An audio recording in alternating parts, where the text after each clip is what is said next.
Xo'jayin bo'shmidilar, aka? Telefonda gaplashib o'tirdilar. Zarur ishingiz bormi? Tinchlikmi? O'g'limni mazasi yo'q bilasiz. O'shanga ozgina mablag' kerak edi. Shunga yonlariga kirmoqchi edim. O'zi qancha kerak edi? Yonimdagi yetib berib turaman. Aka, o'zlaridan so'ramoqchi edim. Hozir sizdan olsam baribir qaytarib bera olmayman-da. Bo'ldilar shekilli chaqiryaptilar. Qani?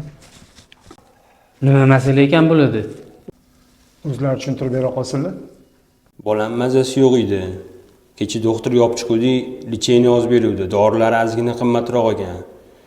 To'g'risini aytsam, yonimda pul yetmayapti. Shunga ozgina yoningizga pul so'rab kiruvdim. Oyliklarni berdinglar vaqtida. Okey, oyligingizni olgan bo'lsangiz, nima mendan yana pul so'raysiz?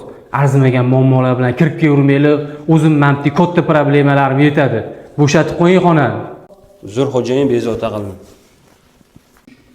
Xo'jayin shu ishni yaxshi qilmadingiz-da.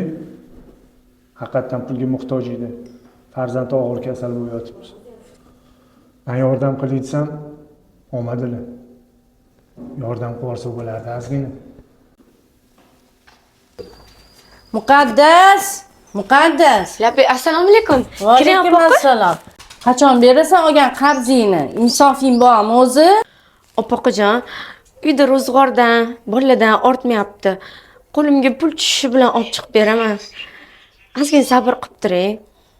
Bolalaringni kapilini men olmaganman, ishlasang bo'lmaydimi? Basharigini ham qursin sani.